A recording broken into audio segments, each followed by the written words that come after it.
میں ادباً گزارش کرتا ہوں حضرت اپنی نورانی و عرفانی خطاب سے ہم سامعین کے دلوں کو منور و مجلہ فرمائیں۔ آئیے حضرت کا استقبال نعرہ تکبیر و نعرہ رسالت سے کریں۔ نعرہ تکبیر، نعرہ تکبیر، نعرہ رسالت، نعرہ رسالت۔ جشن عید میلاد النبی، جشن عید میلاد النبی۔ حضور مفتی اعظم بندیل کھنڈ، حضور مفتی اعظم بندیل کھنڈ، نعرہ تکبیر، نعرہ رسالت۔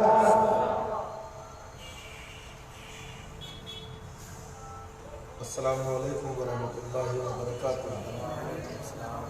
الفاتحہ۔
غوث اعظم بمن بے سر اسامہ مدد، قبلہ دین مدد، کعبہ ایمان مدد، بگرداب بلا افتادہ کشتی، ضعیف آنو شکست عراق کشتی، بحق خواجہ عثمان ہارون، مدد کن یا معین الدین چشتی، وصلی اللہ تعالی علی خیر خلقہ و نور عرشہ سیدنا و مولانا محمد وعلی آلہ و اصحابہ اجمعین برحمتک یا ارحم الراحمین بحق لا الہ الا اللہ محمد رسول اللہ صلی اللہ تعالی علیہ وسلم۔ الحمدللہ الحمدللہ نحمدہ ونستعینہ ونستغفرہ ونؤمن بہ ونتوکل علیہ ونعوذ باللہ من شرور انفسنا ومن سیئات اعمالنا من يهده الله فلا مضل له ومن يضلله فلا هادي له ونشهد ان لا اله الا الله وحده لا شريك له ونشهد ان سيدنا ومولانا محمدا عبده ورسوله اما بعد فاعوذ بالله من الشيطان الرجيم بسم الله الرحمن الرحيم انا عرضنا الامانة على السماوات والارض والجبال فأبينا أن يحملنها واشفقنا منها وحملها الإنسان إنه كان ظلوما جهولا۔ صدق الله العظيم وصدق رسوله النبي الأمين المعين المكين المتين الكريم ونحن على ذلك لمن الشاهدين والشاكرين والحمد لله رب العالمين۔ آئیے سب سے پہلے مل کر ہم اور آپ انتہائی ادب و احترام کے ساتھ بارگاہ رسالت پناہ میں ہدیہ درود پیش کریں۔ پڑھیے بآواز بلند۔ اللہم صلی علی سیدنا و شفیعنا نبینا کریمنا مولانا محمد وبارک وسلم صلاۃ و سلاما علیکہ یا رسول اللہ صلی اللہ تعالی علیہ وسلم۔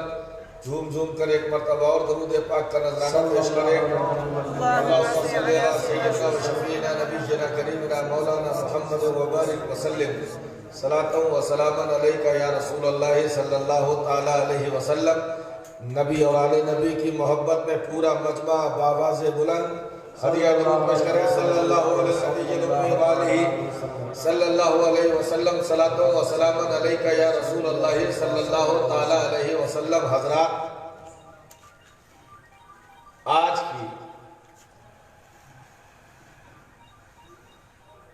11 روزہ مجلس میلاد النبی کا 10واں دن آج ہے نا، اور انشاءاللہ تبارک و تعالی کل کی رات ایسی حسین رات کہ جس رات پہ ہر رات نثار ہائے ہائے سبحان اللہ اور ایسی حسین بات کہ جس بات پہ ہر بات قربان. سبحان اللہ مجھے احساس ہے کہ آپ لوگ بھی مستقل 10 دن سے سنے مجھے بور ہو گئے ہوں گے. ہو گئے کہ نہیں ہوئے؟ جب دیکھیے وہی سنتے رہتے ہیں وہی سنتے رہتے ہیں وہی سنتے رہتے ہیں. اب اسلام نام ہی ہے، سبحان اللہ ہمارا قرآن بدلے گا نہیں، کیا بات ہے حدیث بدلے گی نہیں، کیا بات ہے واقعات بدلیں گے نہیں. عاشق اپنے اپنے حساب سے اپنے محبوب کا ذکر کرتے ہیں اور سننے والے سن کر اس ذکر سے اپنے دلوں کو منور کرتے ہیں. آج میں بالکل سیدھے سادے انداز میں چاہتا ہوں کہ کچھ چیز آپ کے سامنے پیش کروں، ہے نا. سب درد دل کے واسطے پیدا کیا انسان کو، درد دل کے واسطے پیدا کیا انسان کو، ورنہ طاعت کے لیے کچھ کم نہیں تھے فرشتے. سبحان اللہ سبحان اللہ کیا بات ہے. عبادت، ریاضت، سجدہ، نماز سب کی اہمیت اپنی جگہ، لیکن پروردگار نمازوں کا محتاج نہیں ہے. پروردگار ہماری عبادتوں کا محتاج نہیں ہے، بلکہ عبادت کرنے والی پوری مخلوق ہمیشہ سے جب سے اللہ نے چاہا اللہ کی عبادت کر رہی ہے. کوئی سجدے میں ہے، کوئی رکوع میں ہے، کوئی تسبیح و تحلیل بیان کر رہا ہے. فرشتے اللہ کی طاعت اور فرما برداری بجا لا رہے ہیں، لیکن یہ حضرت انسان ہے. اس حضرت انسان کا مرتبہ اتنا بلند کہ جب پروردگار نے آدم علیہ السلام کا پتلے خاکی بنایا تو اس نوری مخلوق کو آدم کے سامنے جھکایا. آؤ قرآن کی بارگاہ میں چلے. پروردگار عالم ارشاد فرماتا ہے اِنَّا عَرَضْنَا الْأَمَانَةَ عَلَى السَّمَاوَاتِ وَالْأَرْضِ وَالْجِبَالِ فَأَبَيْنَا أَن يَحْمِلْنَهَا وَأَشْفَقْنَ مِنْهَا وَحَمَلَهَا الْإِنسَانُ إِنَّهُ كَانَ ظَلُومًا جَهُولًا. محبت کرنا آسان نہیں ہے. محبت کے لیے کچھ خاص دل مخصوص ہوتے ہیں. محبت کے لیے کچھ خاص دل مخصوص ہوتے ہیں. یہ وہ نغمہ ہے جو ہر ساز میں گایا نہیں جاتا. پروردگار ارشاد فرماتا ہے کہ ہم نے اپنی امانت، بھئی انت پور ہے، یہاں راز زیادہ چلتے ہیں، میں بھی کچھ رازوں سے پردہ اٹھا دوں. اللہ تبارک و تعالیٰ نے اپنی امانت کو، کوئی قصہ کہانی نہیں ہے، قرآن ہے، حفاظ کرام موجود ہے، آپ پوچھ لیجئے. پروردگار فرما رہا ہے کہ ہم نے اپنی امانت کو پیش کیا. کہاں؟ آسمانوں پر، زمینوں پر، پہاڑوں پر. اے آسمان، تو چاند اور ستاروں کا بوجھ اٹھائے ہوئے ہے، تو نوری مخلوق کا بوجھ اٹھائے ہوئے ہے، تو بہت بوجھ اٹھائے ہوئے ہے. اللہ نے اپنی امانت کو پیش کیا. اے آسمان، امانت اٹھا لے. زمین کو پیش کی امانت. اے زمین، تو پوری کائنات کا بوجھ اٹھائے ہے، میری امانت کا بوجھ اٹھا. پہاڑ سینہ تانے کھڑے ہیں، آسمان سے باتیں کر رہے ہیں. پروردگار نے پہاڑوں پر امانت پیش کی. اے پہاڑوں، میری امانت کو اٹھا لو. آسمانوں پہ پیش کی، زمینوں پہ پیش کی، پہاڑوں پہ پیش کی. قرآن میں الفاظ آتے ہیں فَأَبَيْنَا أَن يَحْمِلْنَهَا. آسمان نے ہاتھوں کو جوڑ لیا. پروردگار، میں چاند تاروں کا بوجھ اٹھا سکتا ہوں، لیکن تیری امانت کا بوجھ نہیں اٹھا سکتا. زمین نے بھی ہاتھوں کو جوڑ لیا. مالک و مولا، میں کائنات کا بوجھ اٹھا سکتی ہوں، لیکن تیری امانت کا بوجھ نہیں اٹھا سکتی.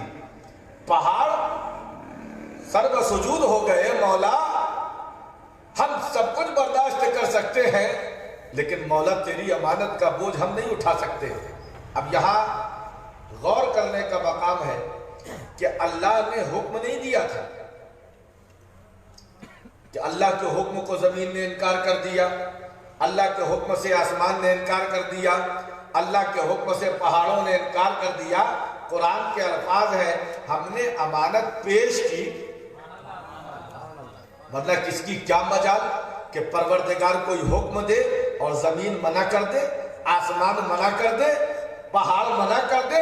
یہاں حکم نہیں ہو رہا ہے، یہاں بھی امتحان ہو رہا ہے۔ محبت امتحان چاہتی ہے، محبت امتحان چاہتی ہے۔ پروردگار نے امانت پیش کی، آسمان عاجز ہو گیا، زمین نے سر جھکا لیا، پہاڑ عاجز ہو گیا۔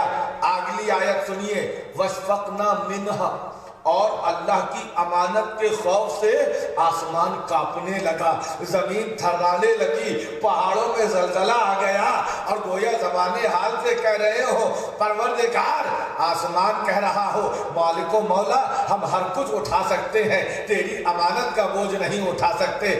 زمین کہہ رہی ہے مولا ہم تیری امانت کا بوجھ نہیں اٹھا سکتے، پہاڑ کہہ رہے ہیں مولا ہم تیری امانت کا بوجھ نہیں اٹھا سکتے۔ کہا کس پر؟ امانت پیش کس پر کی؟ آج سمجھیے بس، آسمانوں پر، زمینوں پر اور پہاڑوں پر امانت نے پیش کی۔ آسمان تو انکار کر رہا ہے، زمین انکار کر رہی ہے، پہاڑ انکار کر رہے ہیں، اور جس پر پیش نہیں کی حضرت انسان آگے بڑھ گئے، حضرت انسان آگے بڑھ گئے۔ وَحَمَلَهَا الْإِنسَانُ، اور اس نے یہ نہیں کہا مولا ہم اٹھا لیں گے، بلکہ امانت کو اٹھا لیا۔ پیش کس پر کیا گیا؟ پہاڑوں پر، زمینوں پر، آسمانوں پر، انسان سے کہا نہیں گیا، لیکن عشق والے سمجھتے ہیں یہاں بھی حضرت انسان کا امتحان ہو رہا تھا، پیش نہیں کیا گیا، لیکن عشق کا جذبہ صرف اللہ نے انسان کے اندر رکھا ہے، محبت کی صلاحیت صرف انسان کے اندر رکھی ہے، جذبہ عشق صرف انسان کے اندر رکھا ہے۔ اتنا اچھا کام کیا انسان نے، جس امانت کو آسمان نہ اٹھائے، جس امانت کو زمین نہ اٹھائے، جس امانت کو پہاڑ نہ اٹھائے، انسان آگے بڑھا، امانت کو اٹھا لیا۔ وَحَمَلَهَا الْإِنسَانُ، اب اس کو انعام ملنا چاہیے نا، بولیے انعام ملنا چاہیے۔ اب دیکھیے پروردگار ارشاد فرماتا ہے اِنَّهُ كَانَ ظَلُومًا جَهُولًا، یہ انسان ظالم ہے، جاہل ہے۔ اتنی نیکی کی اس نے، امانت کو اٹھا لیا، آسمان عاجز، کائنات عاجز، اور پروردگار کہہ رہا ہے اِنَّهُ كَانَ ظَلُومًا جَهُولًا، یہ ظالم ہے، اس لیے ظالم ہے کہ اس نے سمجھا نہیں کہ کس چیز کو اس نے اٹھایا ہے، جاہل ہے، اس لیے جاہل ہے کہ اس کو اس کا انجام کی خبر نہیں ہے۔ ہم سوچنے لگے مولا اتنا عظیم کام حضرت انسان نے کیا، تیری امانت کو اٹھا لیا، اور تو فرما رہا ہے انسان ظالم ہے، انسان جاہل ہے۔ عشق نے جواب دیا گوہر ربانی، عشق کا اپنا ایک الگ مزاج ہوتا ہے، عشق کا اپنا ایک الگ انداز ہوتا ہے، عشق کا ایک اپنا الگ تیور ہوتا ہے۔ محبوب کی زبان سے جو نکلتا ہے عاشق کے لیے وہی معراج کا ذریعہ بن جاتا ہے۔ دنیا کچھ سمجھتی رہے، ہم سمجھتے ہیں وہ سمجھتے ہیں، ہم سمجھتے ہیں وہ سمجھتے ہیں، عشق کیا کوئی دوسرا سمجھے۔ محبت کو سمجھنا ہے تو نہ سے خود محبت کر، کنارے سے کبھی اندازہ طوفان نہیں ہوتا۔ محبت کو وہی سمجھ سکتا ہے جو محبت کرتا ہے نا۔ بات سمجھ میں آ رہی ہے کہ نہیں آ رہی؟ امانت پروردگار نے پیش کی، کس پر پیش کی؟ آسمانوں پر، پہاڑوں پر، سب نے لے لی؟ نہیں، تھر تھر کانپنے لگے، مولا ہم اس امانت کو نہیں دے سکتے۔ انسان سے کہا؟ نہیں کہا۔ انسان آگے بڑھا، امانت کو اٹھا لیا، پروردگار نے کہا یہ ظالم ہے، جاہل ہے۔ انسان نے سر کو جھکا لیا، مولا تو کچھ بھی کہے ہم تیرے ہیں، مولا تو خالق ہے ہم مخلوق ہیں، تو رازق ہے ہم مرزوق ہیں، مولا تو رب ہے ہم بندے ہیں، تیرا ہمارے لیے جو کہہ رہا ہے سچ کہہ رہا ہے۔ عشق کا مزاج یہی ہوتا ہے۔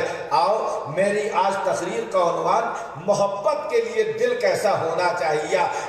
محبت جس سے کی جاتی ہے اس کی بری بات بھی بری نہیں لگتی ہے، بلکہ عاشق اس کی بات کو اپنے سر کا تاج بنا لیا کرتے ہیں۔ آؤ ایک جلوہ دکھاتا ہوں۔ سرکار کے ایک بہت محبوب صحابی ہیں حضرت ابو ذر غفاری رضی اللہ تعالیٰ عنہ، ان کو صاحب سر رسول اللہ بھی کہا جاتا ہے۔ سرکار کے راز کی باتیں سرکار نے بہت سی ان کو بتائیں ہے۔ آپ ہی فرماتے ہیں کہ مجھے سرکار سے دو قسم کے علم ملے، ایک وہ ہے جس کو میں ظاہر کر دیتا ہوں، اور ایک وہ ہے کہ جس کو میں اگر ظاہر کر دوں تو لوگ میری گردن اڑا دیں۔ ایسے محبوب صحابی حضرت ابو ذر غفاری سرکار دو عالم صلی اللہ علیہ وسلم کی بارگاہ میں موجود ہے۔ سرکار نے کہا ہے ابو ذر جا کر اعلان کر دو، من قال لا الہ الا اللہ دخل الجنہ، جس نے کہا لا الہ الا اللہ وہ جنت میں داخل ہو گیا، جس نے کہا لا الہ الا اللہ وہ جنت میں داخل ہو گیا۔ حضرت ابو ذر غفاری ہیں، ہاتھوں کو جوڑ کر عرض کرتے ہیں یا رسول اللہ وَإِن زَنَا وَإِن سَرَقَ، یا رسول اللہ اگر وہ کلمہ پڑھنے والا اگرچہ اس نے زنا کیا ہو، اگرچہ اس نے چوری کی ہو، مختار کائنات ہے، جو چاہے مانگ لو، نبی کا دریائے کرم جوش میں ہے۔ میرے آقا فرماتے ہیں وَإِن زَنَا وَإِن سَرَقَ، اگرچہ اس نے زنا کیا ہو، اگرچہ اس نے چوری کیا ہو، ابو ذر جاؤ اعلان کر دو من قال لا الہ الا اللہ دخل الجنہ۔ پھر ابو ذر غفاری کہہ رہے ہیں یا رسول اللہ وَإِن زَنَا وَإِن سَرَقَ، اگرچہ وہ زنا کرے، اگرچہ وہ چوری کرے۔ نبی نے کہا ہاں ہاں اگرچہ وہ زنا کرے، اگرچہ وہ چوری کرے۔ پھر میرے نبی نے کہا جاؤ ابو ذر کہو من قال لا الہ الا اللہ دخل الجنہ، کہ جس نے سچے دل سے لا الہ الا اللہ کلمہ پڑھ لیا وہ جنت میں داخل ہو گیا۔ ابو ذر غفاری یہ کہنے لگے یا رسول اللہ وَإِن زَنَا وَإِن سَرَقَ، اگرچہ وہ زنا کرے، اگرچہ وہ چوری کرے، محبوب ہے۔ میرے آقا جلال میں آئے، فرمایا علی رغم انف ابی ذر، اے ابو ذر جا اعلان کر دے کہ جس نے لا الہ الا اللہ کہا وہ جنت میں داخل ہو گیا، چاہے وہ زنا کرے چاہے چوری کرے۔ علماء اس کی تفصیل آپ کو بتائیں گے کہ لا الہ الا اللہ سے کیا کیا مراد ہے۔ بتانے کا مقصد یہاں یہ ہے کہ میرے نبی نے جلال میں کہا تھا علی رغم انف ابی ذر، اے ابو ذر تو بار بار پوچھ رہا ہے تیری ناک خاک میں مل جائے، کیا کہا تھا؟ تیری ناک خاک آلود ہو جائے۔ اللہ، ہم کو کوئی کہہ دے تو ہم کو بھڑک جائے، لیکن دیکھو عاشق جب کسی سے عشق کرتا ہے، جب محبت کرنے والا کسی سے محبت کرتا ہے، بخاری شریف میں بھی یہ روایت موجود ہے، جہاں جہاں حضرت ابو ذر غفاری سے یہ روایت ہے تو انہوں نے پوری روایت جہاں بیان کی وہاں یہ جملہ بھی بار بار بیان کر رہے ہیں علی رغم انف ابی ذر۔ ابو ذر سے پوچھو اے ابو ذر تم کو یہ جملہ بیان کرنے کی ضرورت کیا تھی؟ تو اس سے ابو ذر جواب دے گا ارے گوہر ربانی تجھے کیا معلوم میرے نبی نے کس محبت سے میرے لیے یہ جملہ کہا ہے، اور محبوب کی زبان سے جو نکلتا ہے عاشق کے سر کا تاج ہوا کرتا۔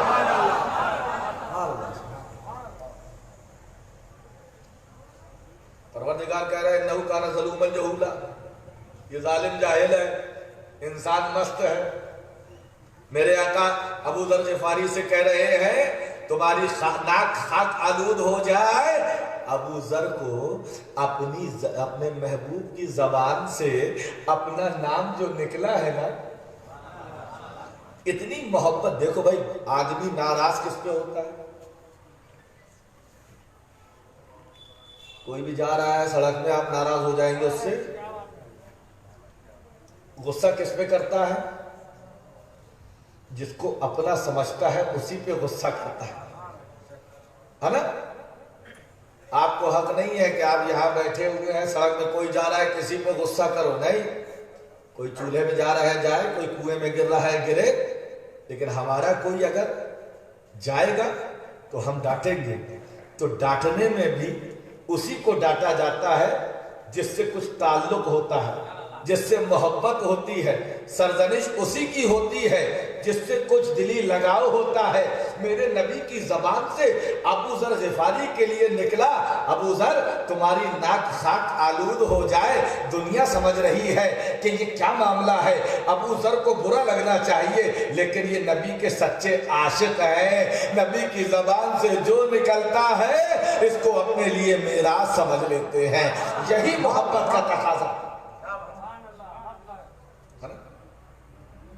اور آگے بڑھوں، بات سمجھ میں آ رہی ہے کہ نہیں آپ کے؟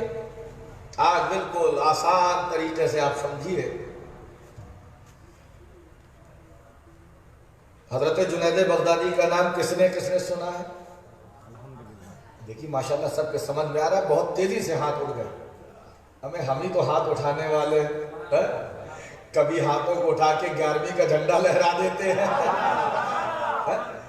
سب کچھ تو ہمارا ہے. یہ حضرت جنید بغدادی کون ہے؟ یہ غوث اعظم کے بھی پیروں میں ہے.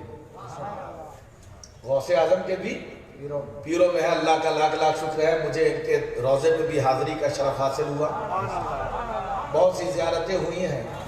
بس اللہ تبارک و تعالیٰ ان زیارتوں کے جو لمحات تھے اس کو میرے لیے نجات کا ذریعہ بنا دے. یہ جنید بغدادی، ان کا معاملہ کیا تھا کہ ایک مرید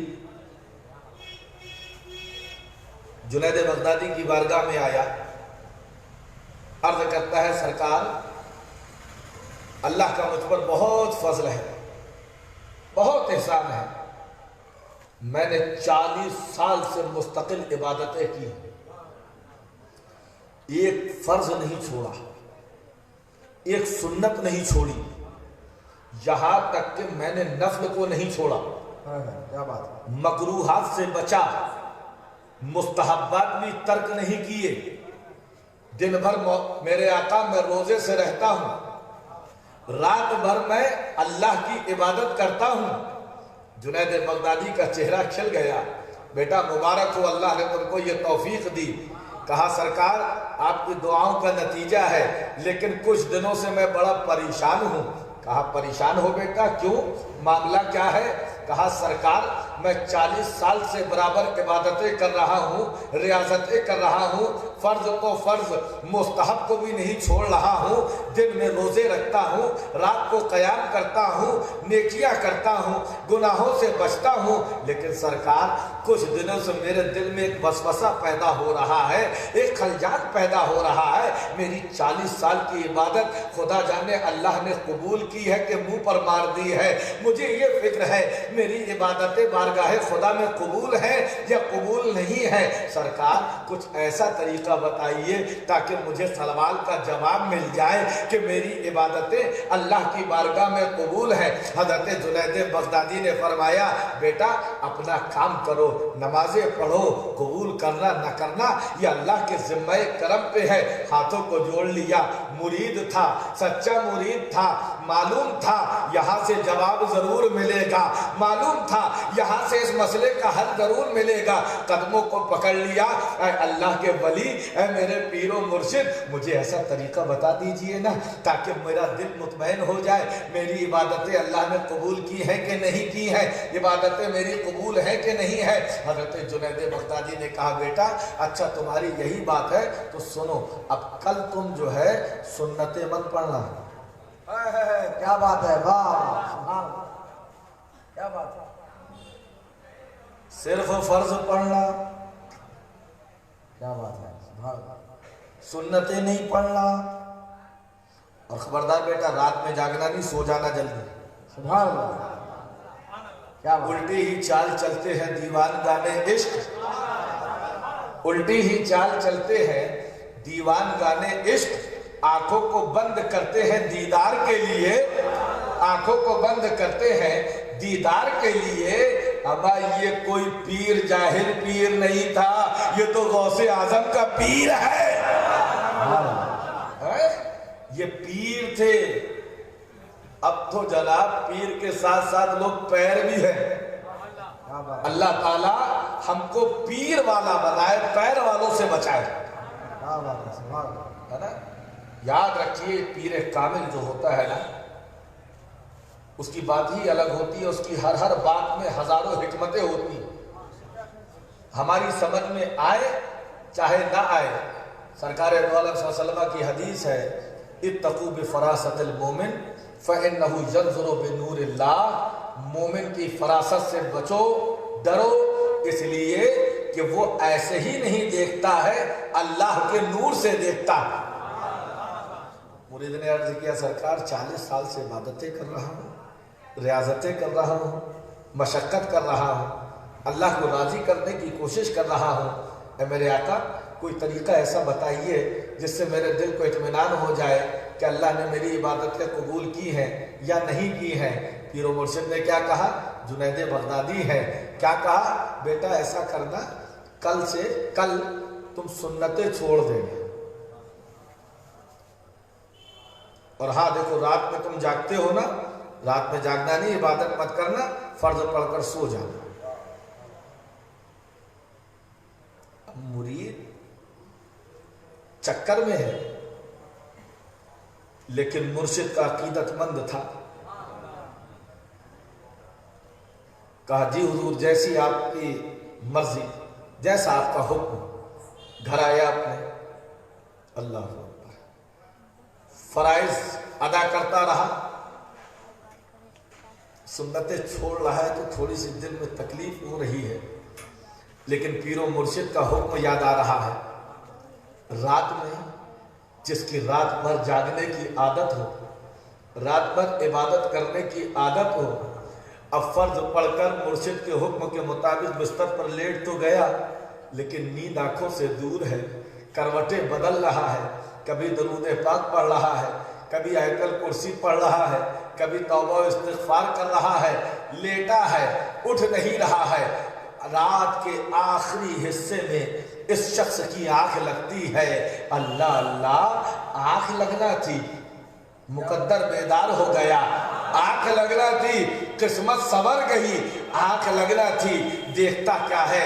نبیوں کا سلطان، اللہ کا محبوب، حسنین کے نانا، فاطمہ کے بابا، دو عالم کے تاجدار، نبیوں کے سردار، آپ تشریف لائے ہیں خواب میں اور کہا بیٹا اٹھو، وہ اٹھ کے بیٹھا، کہا اللہ اللہ، بتانے والا بتاتا ہے، گھر خوشبو سے مہکنے لگا، میرے نبی اس شخص کی طرف دیکھ کر مسکرا رہے ہیں، مسکرا رہے ہیں، کہا بیٹا سن، اے شخص سن، میں تجھے خوشخبری دیتا ہوں، تیری 40 سال کی عبادتوں کو اللہ نے قبول کر لیا ہے، تیری 40 سال کی عبادتوں کو اللہ نے قبول کیا ہے، اور سنو صبح جانا جنید کے پاس، جنید کو میرا سلام کہنا اور کہنا جنید مجھی سے مکاری، کیا خوشخبری تو یہ کہ تیری عبادتیں اللہ نے قبول کی، اور جنید کو میرا سلام کہنا اور کہنا ہے جنید ہمیں سے مکاری، اے ہے صبح آنکھ کھلی ہے،